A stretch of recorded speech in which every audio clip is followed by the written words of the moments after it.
Hello everyone, welcome back to my channel. In today's video, we are going to learn about different types of collars which is used in fashion and garment designing. So let's begin with first one. Our first collar is band collar. A band collar is a simple standing strip of a fabric without a fold. It gives a neat and minimal look, often used in kurta, coats and formal shirts. Next is Mandarin collar. Mandarin collar is also known as Chinese collar. It is a short standing collar, slightly curved towards the front. It adds an elegant and traditional touch. So now that you have seen how it starts, let's move ahead and see how it actually comes together step by step.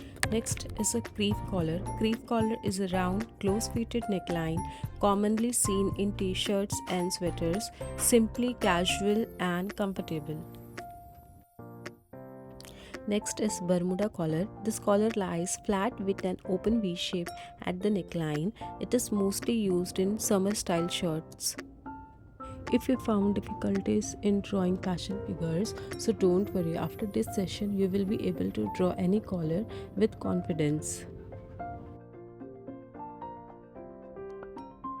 Next is a turtle collar. This is high, round collar that folds or rolls over itself and cover the neck, perfect for winter wear. Don't rush, take your pencils and draw along with me. Next is a funnel collar. Funnel collar is similar to the turtleneck but without folding.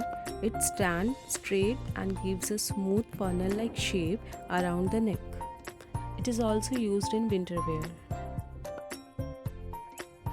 Next is shawl collar. This collar has a smooth rounded fold that continues from the front to down the neck, mostly seen on blazers, coats and robes.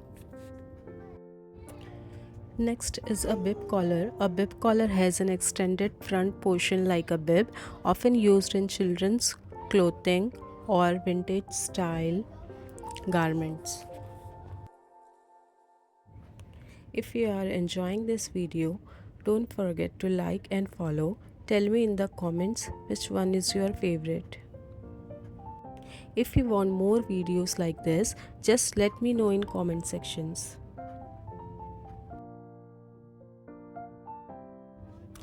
Next is a double collar. As the name suggests, this style has two collars layered on top of each other for a stylish and unique look.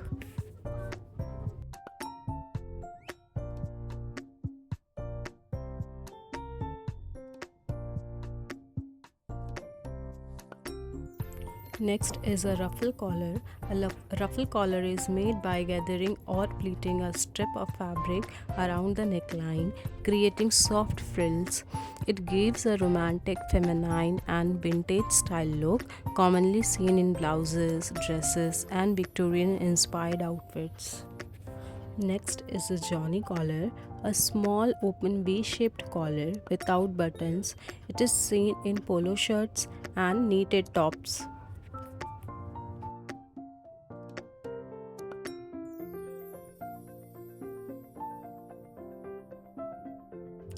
Next is a Peter Pan collar. It is a soft, flat collar with rounded edges. It gives a youthful and feminine appearance, used in dresses and tops. Next is a wing collar. This is a high standing collar with smaller pointed edges folded at the front like wings, commonly used in formal wear.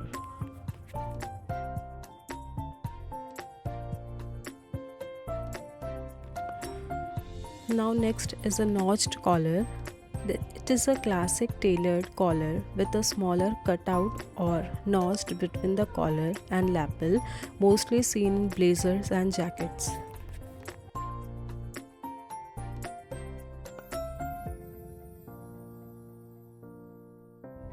Next is a jabot collar. It is a decorative collar with frills or ruffles falling down the front. It gives a dramatic vintage and royal look.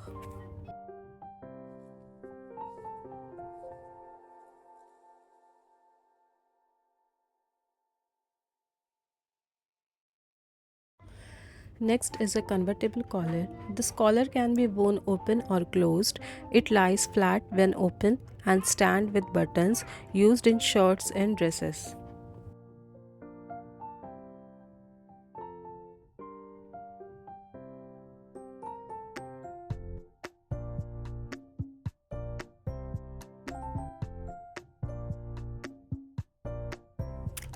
Next is a bishop collar. It is a standing collar that is slightly gathered at the neckline and closed with a button at the front or back. It gives a soft, graceful, and formal appearance, often seen in bishop style dresses, church garments, and vintage blouses.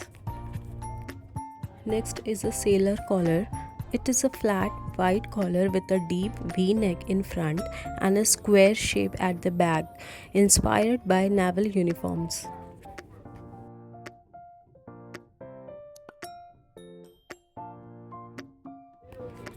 Next is a shirt collar, the most common collar folded with a stand, seen in formal and casual shirt, available in many variations.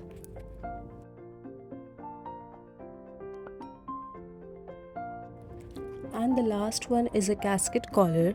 This style has a flowing draped effect like a soft waves or layers, mostly used in soft fabric for dresses, tops, and jackets.